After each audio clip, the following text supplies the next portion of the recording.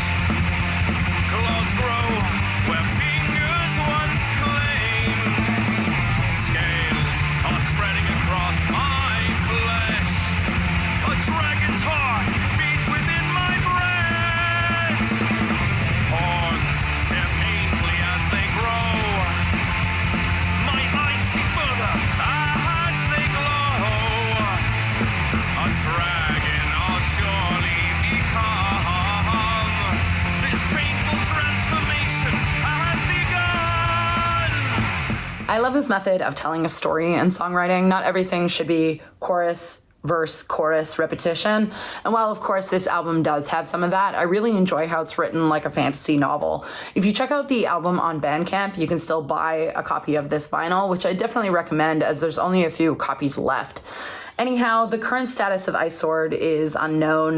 The band last posted on social media sometime last year and did not respond to me when I left a comment on their page and messaged them asking them about whether or not they were going to release their second album. Ice Sword, if you're going to release your second album, please message me back. I'll help you get the word out about it. Hello. Apologies for the late response. Our internet presence is atrocious at the moment. Yes, we're absolutely still releasing the next double LP concept album, with some of the band in Arizona and some of us returned to California. We're having to coordinate jobs, travel, and remote recording to get everything perfect. It's shaping up to be truly wondrous. Even unmixed, the hand of professional engineering is manifesting gloriously. I need to dial in a couple more vocal sessions, putting on the finishing touches mostly, followed by tracking synthesizers, which I'm optimistic shouldn't be too long a toil. Finishing tracking all our solos. And then we need but let our engineer complete his arcane conjuring. The need to record, both in person and remotely, has slowed up our time frame quite a bit more than we hoped. But we're pressing forward, onward, undaunted. Also, thanks so much, Sarah. The support truly means the world. Though the glacial blade carries a depth of frigidity few can fathom, the hearts behind it lay warmed well beyond words. Hope you're marvelously well. Power and glory to you. Album number 5 that I'm going to highlight on this list is by the band Cauldron Born, who to me are the epitome of obscure USPM. The band formed in Atlanta, Georgia in 1994 and are spearheaded by virtuosic guitarist Howie Bentley, who's been the band's driving force throughout their entirety. Their first release was the spectacular 1997 record Born of the Cauldron. I love this album, and I love this album cover art. It's so cool. They really are a victim of their music just not fitting in with current trends. It also probably doesn't help that the band disbanded in 2003, then reformed again in 2012, then disbanded in 2015, then reformed again in 2021. They've also re-recorded some of their albums, so I think they're somewhat difficult to follow, and that's probably contributing to the lack of momentum. But if you choose not to get lost in any of those boring, mundane details, you'll realize that you have a truly spectacular US power metal band. We're going to listen to their 2021 album, which is called Legacy of Atlantean Kings. This is what Legacy of Atlantean Kings looks like. And before some of you dorks, well, actually me, please note that this is a re-recording of the 2002 album And Rome Shall Fall with a new vocalist and a new guitarist. But let me just say, this is a huge improvement. One of the very, very few times where the re-recording is better than the original. We're going to listen to the opening track, Bloodbath in the Arena, which is spectacular. Chef's kiss.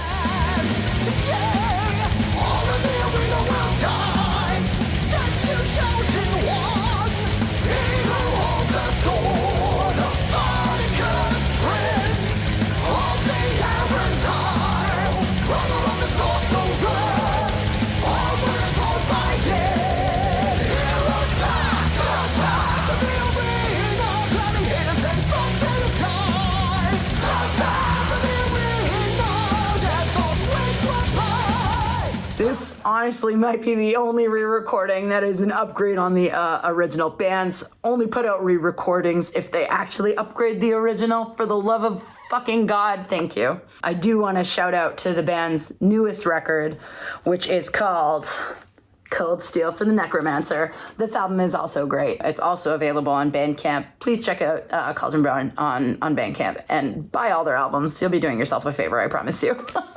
Okay, so that brings us to the sixth and final band who put out a spectacular example of USPM in 2023. This is Owlbear. They released Chaos to the Realm in 2023. They hail from Boston, and their guitarist Jeff Taft was previously in American power metal outfit Adamantis, who also you should check out, especially their 2020 album Far Flung Realm. Now, back to Owlbear. This is some fist-pumping USPM. We're going to listen to the track The Night Below.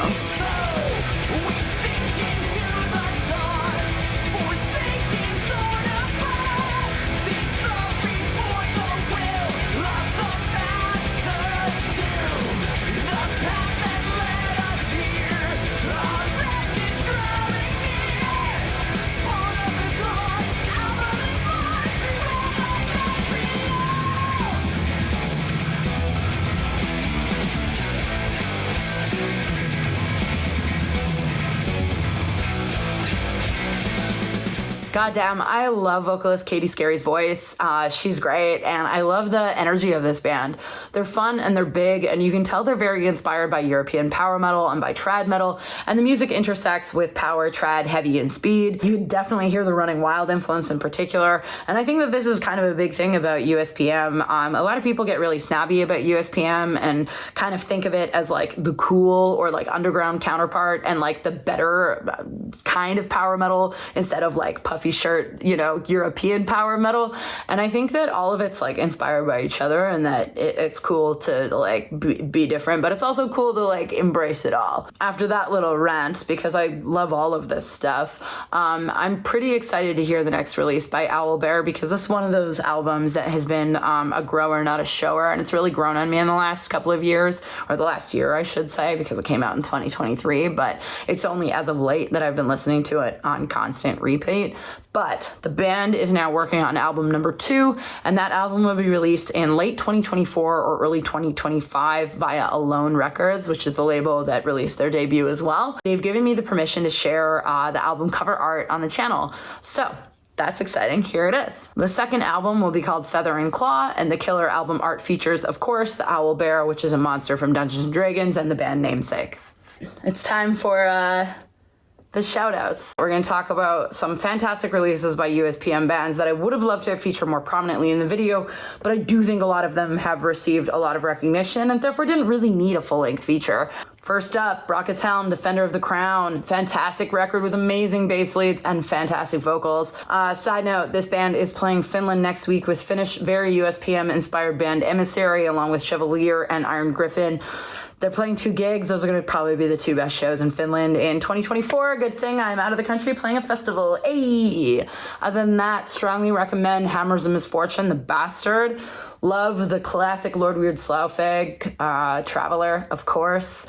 Riot, I mean, early USPM, heavy metal, who knows what, but I would say that their 80s album, Thundersteel, I fucking love that record. I don't care how much the snobby people who think that you should only not listen to that record think. They're dumb and they're wrong.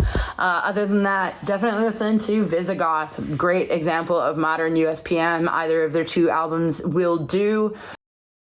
Last but not least, there's a new band I really wanted to feature, and now we're in the present year. We still have USPM. It's still pretty darn obscure, but they're still serious quality. This album that I want to feature is by the band called Savage Oath. Their album is called Divine Battle. It is the debut album. They are a relatively new supergroup, and they're composed of members of Visigoth, Manila Road, Magic Circle, Pagan Altar. You understand the pedigree embedded in those names. These are names that I've talked about a lot on Banger. Whether or not you've wanted to listen is another story entirely. But this record, Divine Battle, it's their debut, and it's pretty goddamn good. All right, that's it. That's all. My next 6 Unearthed Gems episode is going to be, I think, determined by you, but maybe not. I'll probably just pick it last minute. But on that note, if you want to vote for the genre that I do in the comments, I'm thinking it's either going to be on tech thrash, epic doom, or German speed metal. Vote for your preference in the comments, and also please highlight your favorite, most underrated, underrepresented USPM picks in the comments so that people watching this can find more killer gems. Thanks, everybody. Oh, yeah, if you're at Burning Q Festival in Germany next week, come say hi, but don't be weird about it. Bye.